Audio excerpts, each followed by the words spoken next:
Reyes de España.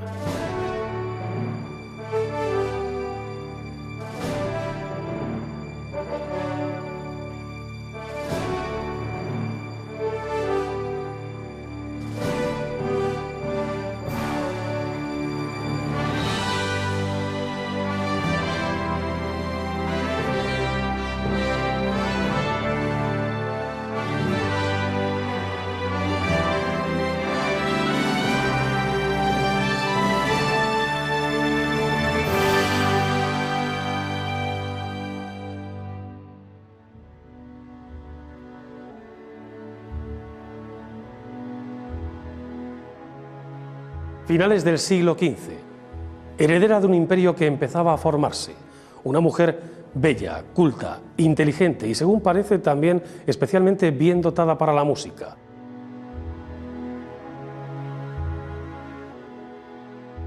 Juana de Aragón y Castilla, la segunda hija de los reyes católicos, pasó a la historia con el cruel apelativo de Juana la Loca.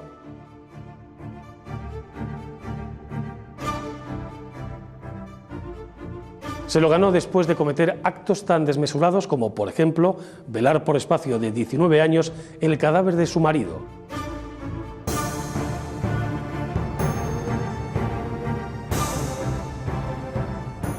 Así todo, para los historiadores, la locura de Juana era una locura muy específica, porque provenía de un gran amor que ciertas circunstancias transformaron en locura.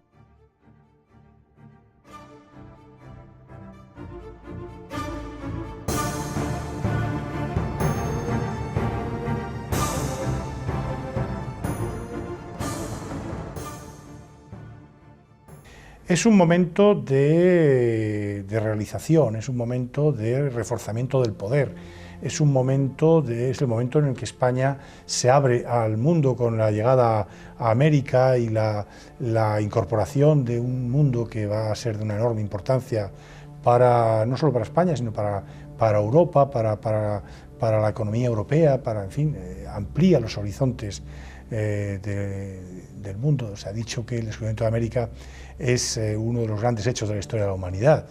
Todo esto empieza ahora, entonces es el inicio de una gran fase expansiva en el terreno político, en cuanto a la conciencia de pertenencia a una comunidad, en cuanto a la organización institucional administrativa, en cuanto a la estructuración estatal, en cuanto a la política internacional, la hegemonía europea, y luego tiene también otros aspectos como la creación de la Inquisición, en fin, que pueden ser más debatibles, la expulsión de los judíos, etc. Pero realmente fue un periodo decisivo para la historia de España.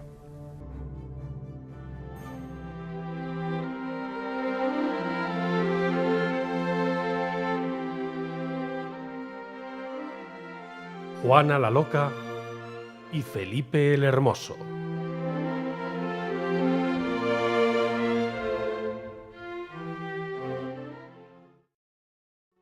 Juana, tercera hija de los reyes católicos, nace en Toledo el 6 de noviembre de 1479.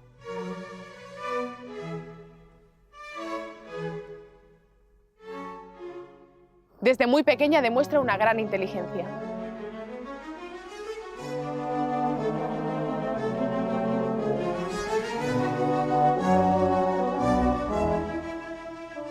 Recibe una esmerada educación, orientada más hacia la obediencia que hacia las labores propias de gobierno, ya que ella no era en un principio la designada para suceder a sus padres. Entre los tutores encargados de su educación se encuentran el sacerdote Andrés de Miranda, la confidente de la reina Beatriz Galindo, llamada la Latina, y su propia madre.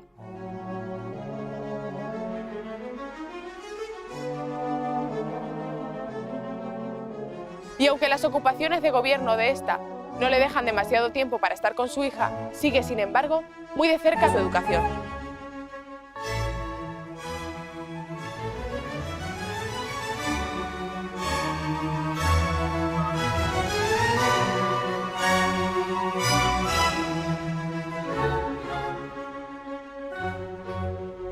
Su hermano, el príncipe Juan, recibe una educación estrictamente orientada a reinar en un futuro.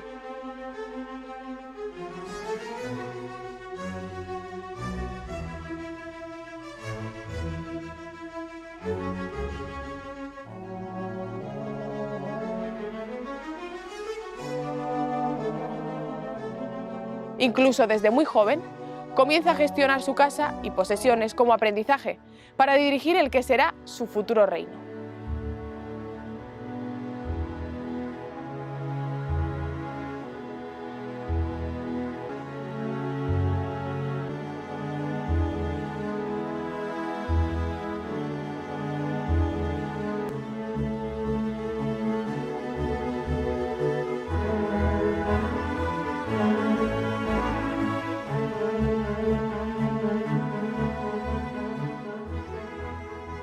Siguiendo su política de matrimonios como forma precisamente de afianzar las relaciones con otros estados y convencidos de las grandes aptitudes de Juana, los reyes católicos intentaron reforzar los lazos de amistad con el sacro emperador romano germánico Maximiliano de Habsburgo.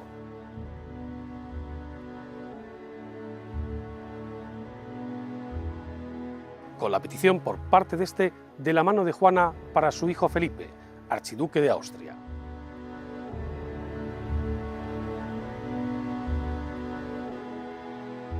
Como contrapartida, los reyes pidieron la mano de la hija de Maximiliano, Margarita de Austria, para el príncipe Juan.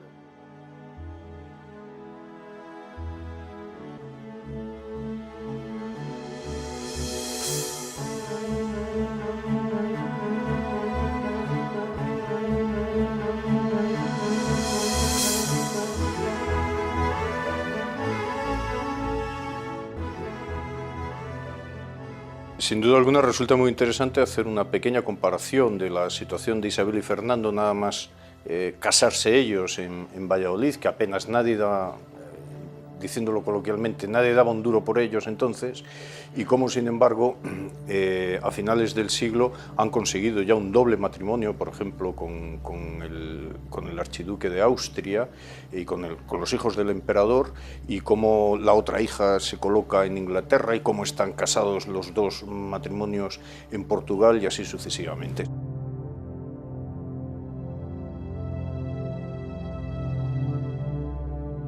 Es decir, en la cabeza de Isabel y de Fernando acaso estaba, bueno, es lógico que así fuera, pero también aquella frase de Fray Alonso Martín de Córdoba, que fue un preceptor que tuvo Isabel, franciscano, que decía que con los matrimonios los hombres traban, con las hijas, los matrimonios de las hijas, los hombres traban paces y crean parentesco, ¿no? Sin duda alguna que concretamente el doble matrimonio de Juan, el heredero de Castilla y Aragón, con Margarita de Austria, y por su parte de Felipe de Austria, el heredero de Maximiliano I, con Juana de Castilla, es uno de los grandísimos logros diplomáticos del reinado de Isabel y de Fernando.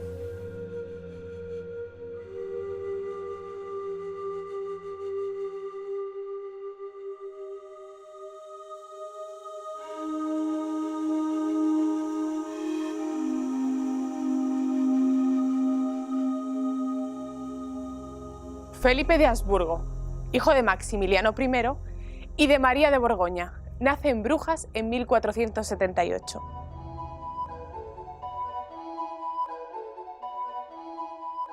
Al morir su madre, con tan solo 4 años de edad, se convierte en duque de Borgoña.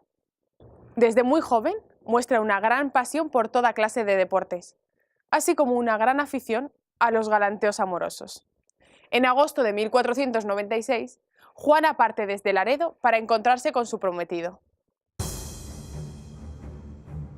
Como demostración del poder y la grandeza de la corona castellana, viaja custodiada por 131 buques y más de 15.000 hombres.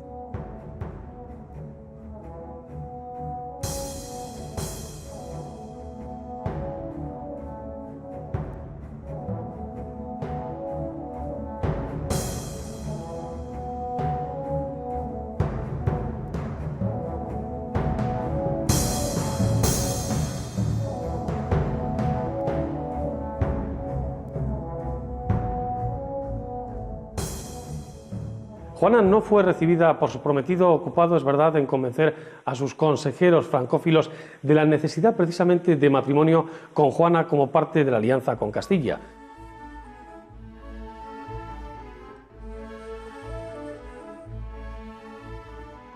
Una alianza esta a la que se oponían dichos consejeros, que eran más partidarios de que esa unión se produjera con Francia. El ambiente de la corte borgoñona era absolutamente distinto, muy diferente al que Juana había dejado en Castilla, y la sobriedad y la religiosidad de la corte castellana nada tenían que ver con la festiva, desinhibida e individualista corte que se encontró Juana cuando llegó a Flandes.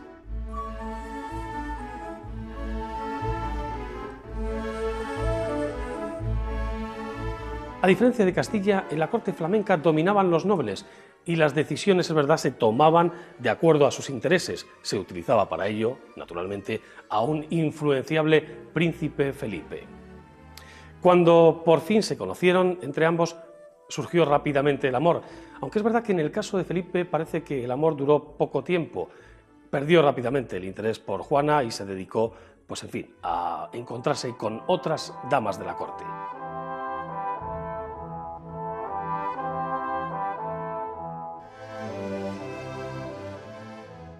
El matrimonio se lleva a cabo el 21 de agosto de 1496 en la ciudad de Lille, y de él nacerán 6 hijos. Leonor, Carlos, futuro Carlos I de España, Isabel, Fernando, María y Catalina.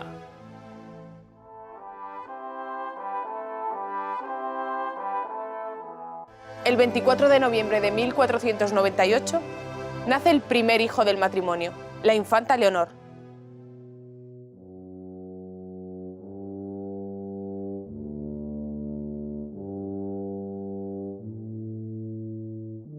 Y 2 años más tarde, en el año 1500, su primer hijo varón, Carlos, en Gante, donde Juana se encontraba en esos días con motivo de una recepción.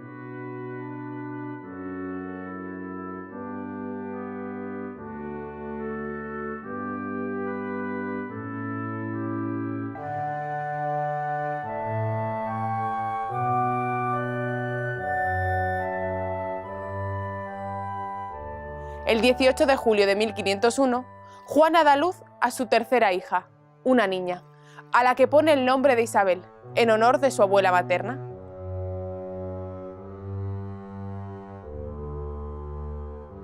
Habiendo fallecido los hermanos de Juana, el príncipe Juan y la infanta Isabel, así como el hijo de esta, el infante portugués Miguel, Juana se convierte en heredera de las coronas de Castilla y Aragón.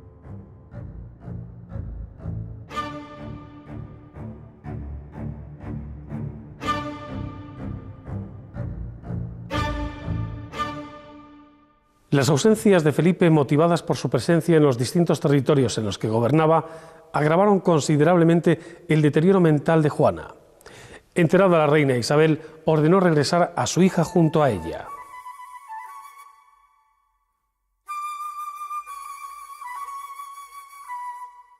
Juana acató la orden y partió a Castilla, dejando en Bruselas a sus 3 hijos pequeños. Una vez en Castilla dio a luz a su cuarto hijo, Fernando, llamado así en honor a su abuelo materno, Fernando el Católico.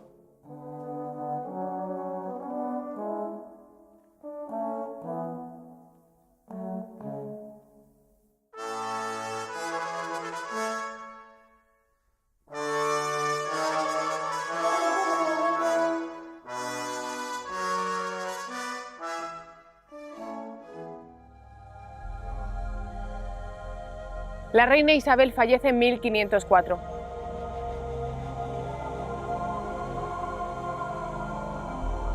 Lo que plantea el dilema de la sucesión en Castilla. En su testamento, la reina había designado como heredera a Juana, y en caso de muerte de esta, su hijo Carlos.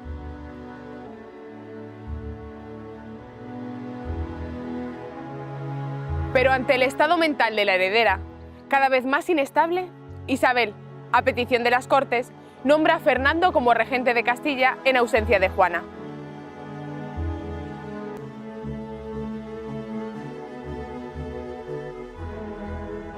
Esto significa que en el caso de que la princesa sea declarada incapacitada para poder reinar, Fernando puede reclamar para sí la regencia.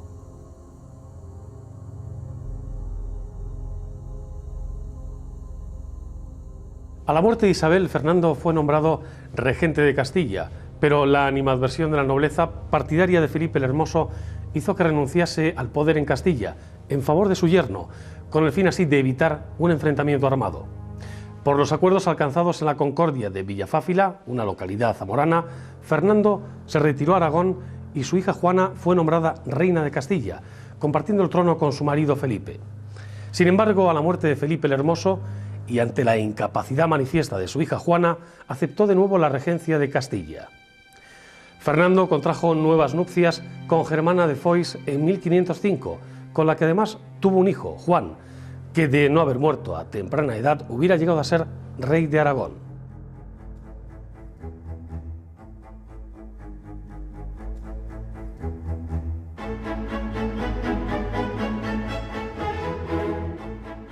Durante este periodo se centra más en los asuntos de Aragón e Italia, delegando el gobierno efectivo de Castilla al cardenal Cisneros.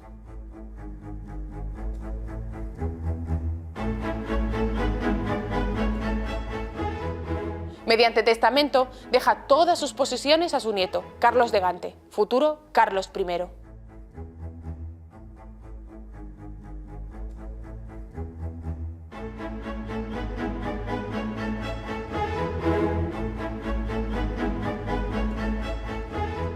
Mientras este llega a España, deja el gobierno del Reino de Castilla en manos del cardenal Cisneros y el de Aragón en las de su hijo natural, Alonso. Con estas medidas, Fernando demuestra que no tenía tan claro como Isabel la idea de la unión de los dos reinos y siempre intentó preservar la corona de Aragón.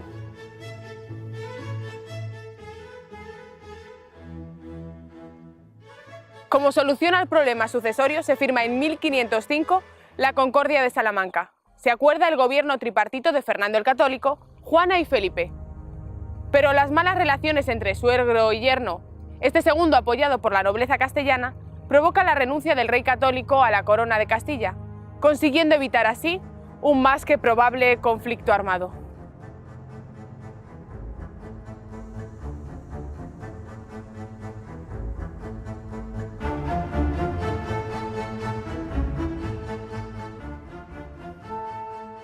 Juana decide regresar a la corte de Bruselas para poder estar cerca de su marido y ocuparse personalmente de la educación de sus hijos.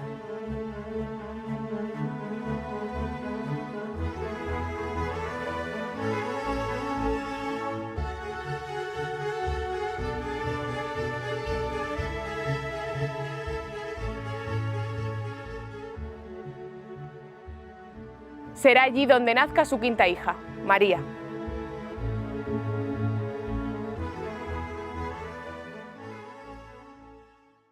Por la firma de la Concordia de Villafáfila, firmada el 20 de junio de 1506, Fernando el Católico se retira a Aragón.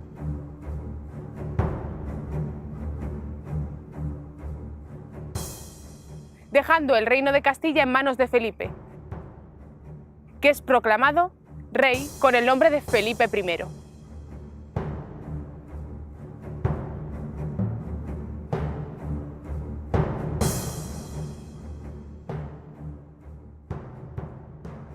Pero el reinado de Felipe fue breve, ya que el 25 de septiembre de ese mismo año murió de forma repentina. Las causas de su fallecimiento nunca han estado suficientemente claras. Hay versiones que apuntan a un posible envenenamiento por parte de su suegro. Otras aluden a que murió víctima de una epidemia de peste. Pero la más extendida es que después de un partido de pelota bebió agua helada, contrayendo unas fiebres que acabaron con su vida. A partir de entonces, los rumores sobre el estado mental de la reina se acrecentaron.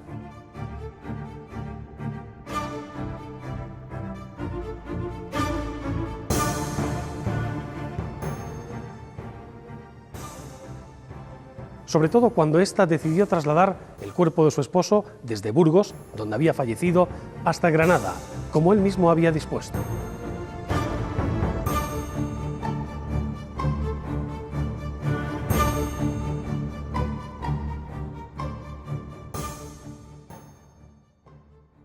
En el viaje, que se realiza siempre de noche, Juana no se separa ni un solo momento del féretro.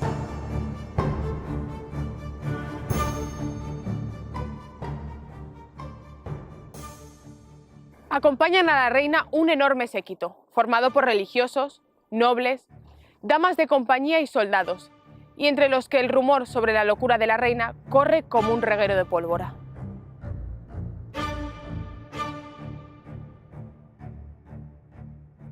Cuando la comitiva arriba a la ciudad de Torquemada, la reina da luz a su sexta hija, póstuma de Felipe, bautizada con el nombre de Catalina.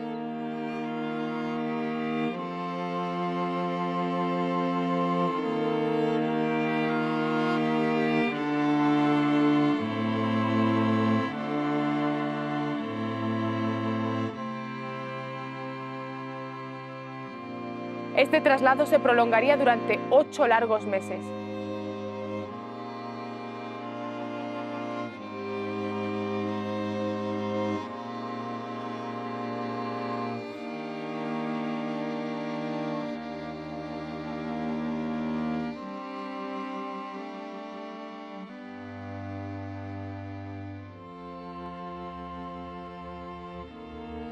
El deterioro mental de la reina era más que evidente.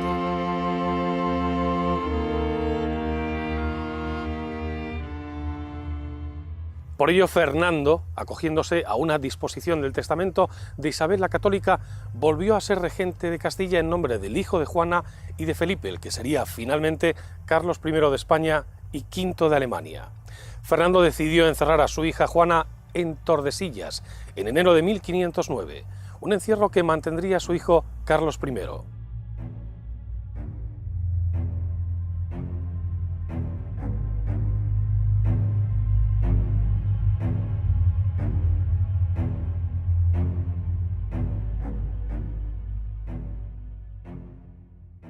Allí pasaría los siguientes 46 años de su vida, en reclusión forzosa, siempre vestida de negro y con la única compañía de su hija pequeña, Catalina. Una compañía que duró hasta que ésta marchó para casarse con el rey Juan III de Portugal.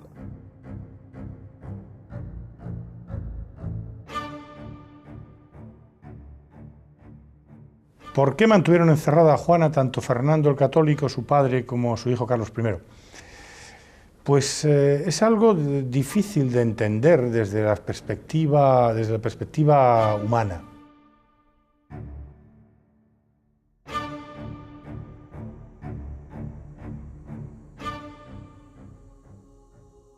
Desde nuestros planteamientos actuales y también desde los sentimientos del hombre actual. Y en ello hay una cierta crueldad, es indudable. Pero hay que entender fundamentalmente que hay razones, que ellos están utilizando razones políticas. Juana es la reina titular, Juana es la depositaria de los derechos al trono. Pero Juana no está en condiciones psíquicas de gobernar. Y el primero que la aparta, el primero que cuenta muy poco con ella, es su marido, Felipe el Hermoso, Felipe I. Lo que ocurre es que Felipe I morirá muy pronto. Y su padre pues la encierra. También hay que tener en cuenta que la encierra para ocupar el poder, para gobernar él. También hay que tener en cuenta que nosotros hoy día tenemos una sensibilidad hacia los enfermos mentales que en aquella época no tenía, y que entonces, y hasta hace muy pocos años, los enfermos mentales estaban en muchas ocasiones encerrados en condiciones muy poco presentables, de manera que tenemos que evitar juzgarlo con esa mentalidad actual, porque, insisto, la primera impresión que da es de una crueldad, un tanto gratuita, pero hay que reconocer que es la titular del poder, que cualquiera que se acerque a ella, en tanto en cuanto es titular del poder, puede obtener algún tipo de beneficio, algún tipo de nombramiento, puede crear algún tipo de problemas. Y lo mejor, según piensan tanto su padre como luego su hijo, es mantenerla apartada, recluida, incluso en algunos casos con unos unos alcaides que la azotan, Porque, repito, la sensibilidad de la época hacia el tratamiento de enfermedades mentales estaba bastante alejada de lo que nosotros entendemos. Juana es la titular del poder y precisamente por eso su hijo no abdicará hasta que no haya muerto su madre. La madre muere pocos meses antes de que Carlos V, agotado, llevaba agotado ya tiempo desde hacía unos años antes, decida dejar el poder. ¿Por qué no lo ha dejado antes? Pues a lo mejor porque no puede, porque él está de alguna manera utilizando un poder, sí, al que tiene derecho, pero cuya titular de pleno derecho o previa al derecho que pueda exhibir Carlos es su madre Juana.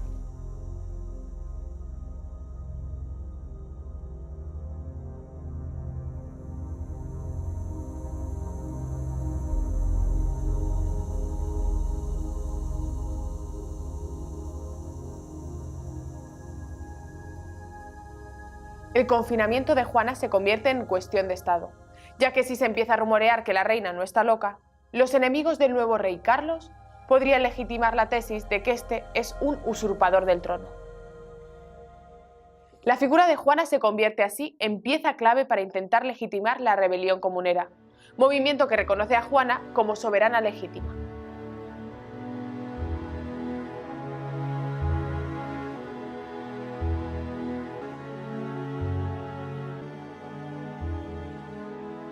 Aunque ella realmente nunca tomará partido por ningún bando.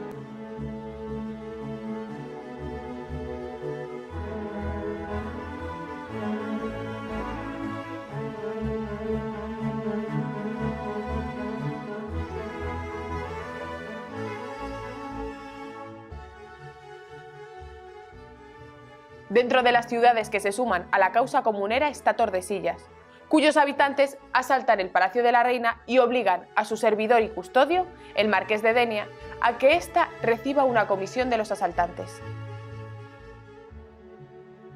Algún tiempo después, el líder comunero Juan de Padilla se entrevista con ella y le explica que la Junta de Ávila se propone acabar con los abusos de los políticos flamencos traídos por el emperador Carlos y devolver el trono a la auténtica reina de Castilla, ella. Sí, estad aquí a mi servicio, avisadme de todo y castigad a los malos. Es la respuesta de doña Juana. Pero la revolución comunera es sofocada de manera trágica por las tropas del canciller Adriano, por lo que el cautiverio de Juana continúa.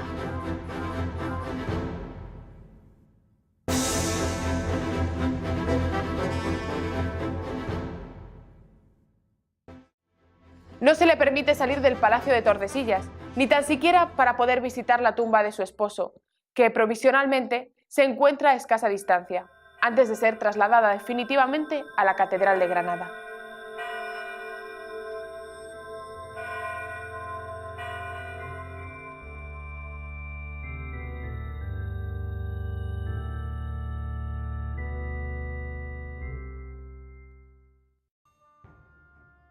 Aunque la derrota de Villalar no supuso el fin de las comunidades, sí fue al menos el principio de ese fin. Todas las localidades castellanas fueron cayendo una tras otra y por fin, el 25 de octubre, Toledo se rindió con la condición, eso sí, de que fuera respetada la vida de María Pacheco, conocida como la Leona de Castilla, así como las vidas de otros insurgentes comuneros.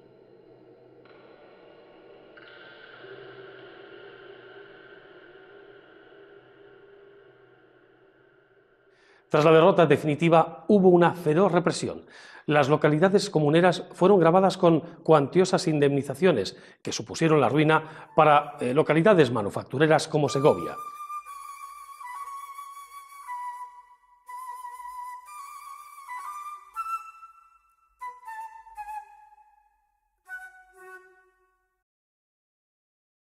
La nobleza vio reducido su poder y también su régimen de privilegios. Podemos decir que en ese momento el absolutismo se instaló en España.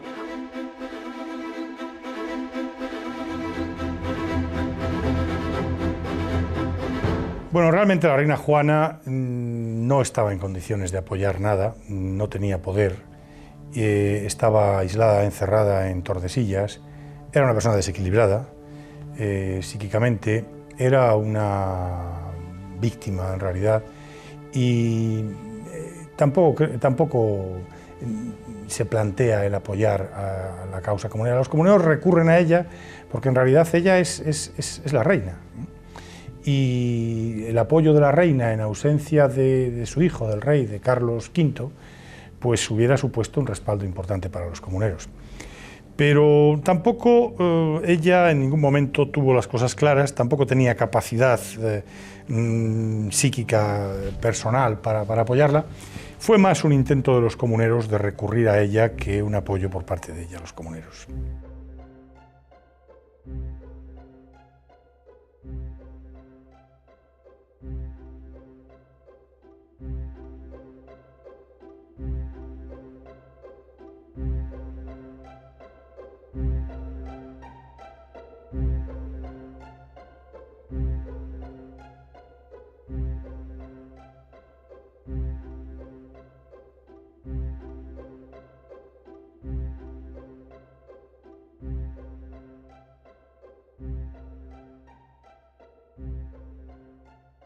La revuelta comunera sirvió al menos para que el rey entendiese el mensaje y comprendiera que era mejor conciliar posturas y acuerdos con el reino más próspero de sus dominios que enfrentarse directamente a quienes realmente estaban costeando sus campañas militares. Por ello cambió drásticamente su forma de gobernar. Introdujo consejeros castellanos en lugar de los flamencos en un nuevo sistema compuesto por personas designadas directamente por él y cuya función era el asesoramiento en múltiples cuestiones. Aunque lo cierto es que el rey era soberano y tenía siempre la última palabra.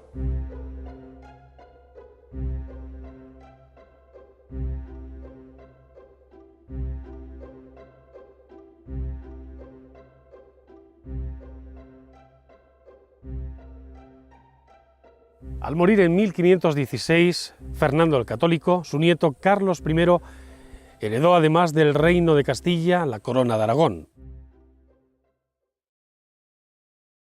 Por lo que doña Juana solamente fue reina de Castilla, ya que nunca heredó de su padre la corona aragonesa.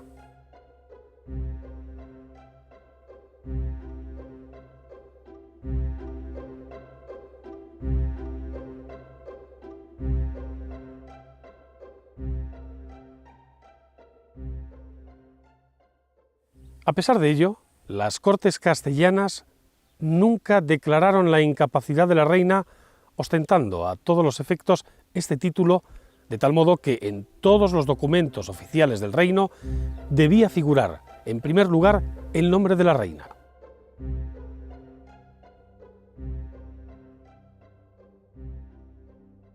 Ella era considerada a sí misma como reina y de hecho cuando su hijo Carlos consigue la elección como rey de romanos y mucho más aún después en 1530 en Bolonia la coronación imperial por Clemente VII, para él es un descanso porque ya está por encima de aquella su madre que es la reina legítima de Castilla, que tiene capacidad de actuar como reina de Castilla pero que no actúa afortunadamente desde luego como reina de Castilla, sí, pero ella es la reina de Castilla.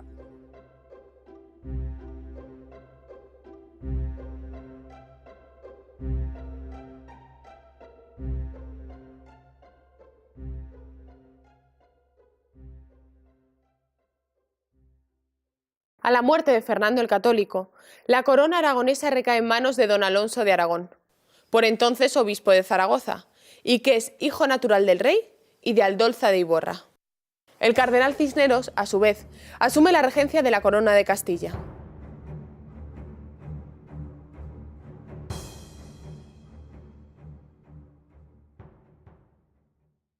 Ambos ejercen la regencia en sus respectivos reinos, hasta la llegada del príncipe Carlos desde Flandes.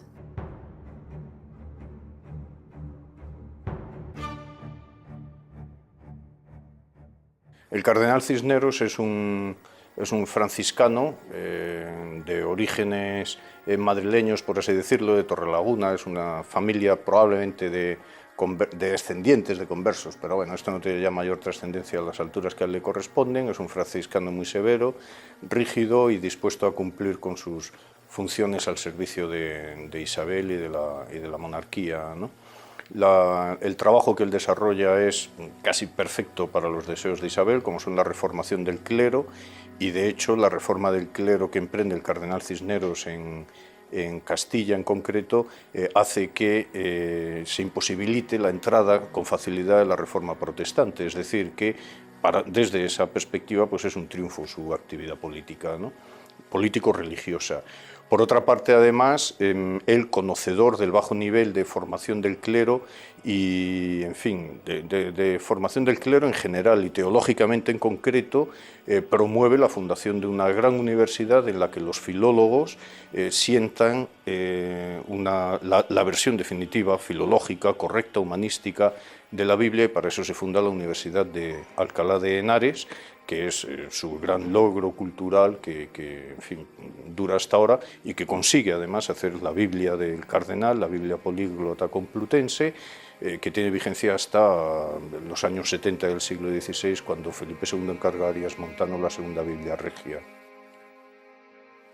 Además, las campañas de África de la conquista de Orán, por ejemplo, Orán y Mazalquivir, que promueve el cardenal, pues tienen mucho que ver también con esa continuidad de la expansión de la religión, no ya solo en Granada, donde él interviene con la quema de los Coranes y es el preámbulo de la primera sublevación de los musulmanes en Granada, sino que el paso al otro lado del estrecho de Gibraltar implica, en cierta manera, una manera de darle seguridad a Castilla, al colocar ahí unas plazas fuertes que impedirían la nueva, como así llamaban en el siglo XVI, la segunda destrucción de España.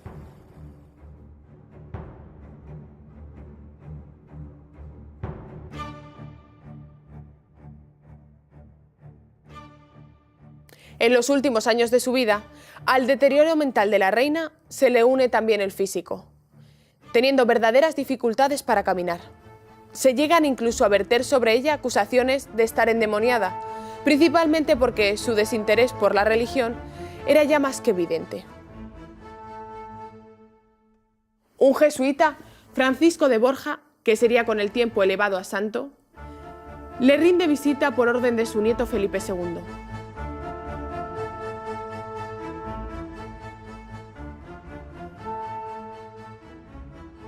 El religioso, después de encontrarse con Juana, asegura que las acusaciones carecen de fundamento alguno y que el estado de la reina se debe a que ésta seguramente no ha recibido el trato médico más adecuado.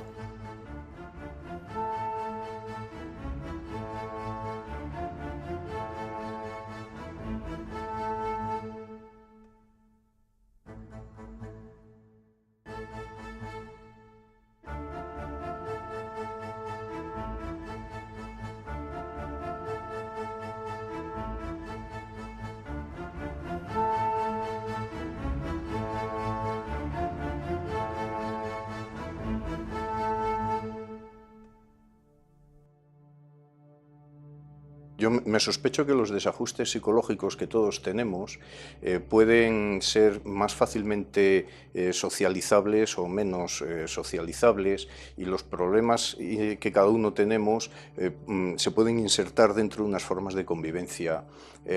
Juana, no hay que olvidar su herencia genética, ¿verdad? Su propia madre era un poco difícil de carácter y por supuesto su abuela, ¿no? Esto no hay ninguna duda, pero por otra parte ella también tiene una formación demasiado estricta y esto le impide a ella tener la suficiente flexibilidad como para saberse enfrentar y sortear los problemas que a todos nos plantea la vida.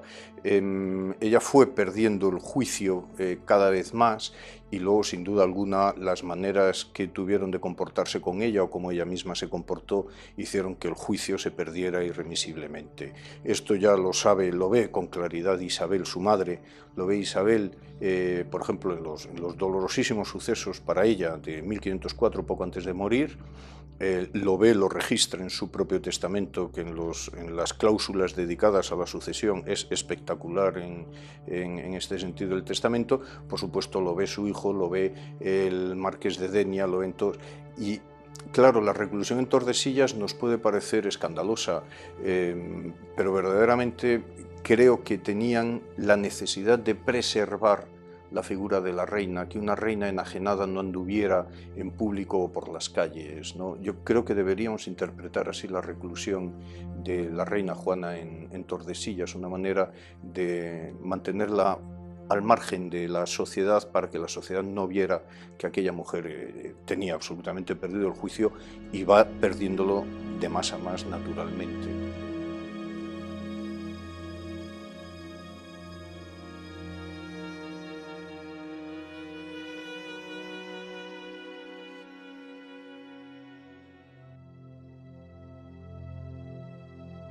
Fue el propio San Francisco de Borja quien la visitó por última vez para asistirla en el momento de su muerte, hecho que se produjo el 12 de abril del año 1555.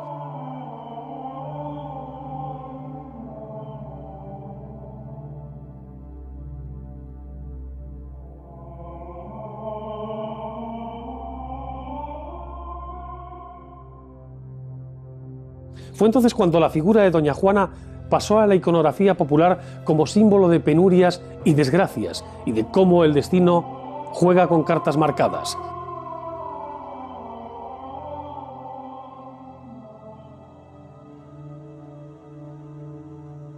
Durante el romanticismo esta figura se reivindicó y ensalzó hasta el punto de llegar a ser el arquetipo de la heroína romántica, la mujer que lo pierde todo por amor, un amor que le llevó hasta el extremo de la locura.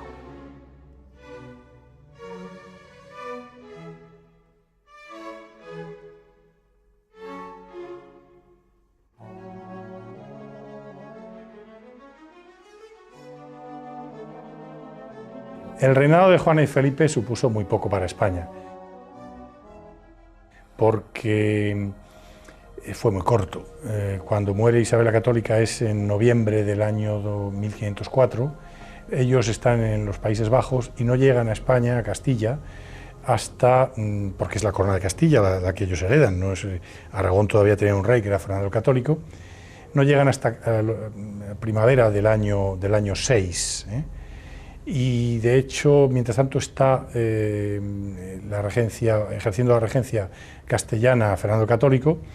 Fernando el Católico no se lleva bien con su yerno, con Felipe, y decide, por otra parte tiene una oposición notable dentro de Castilla, gentes que apoyan la posibilidad de que sea Felipe quien reine de manera efectiva, y entonces Fernando el Católico se marcha. Y el reinado de Felipe y Juana pues dura entre abril y septiembre del año 6, muy poco tiempo. Hubo alguna iniciativa, hubo alguna indicio de cosas que se podían hacer, pero la realidad es que no hubo tiempo.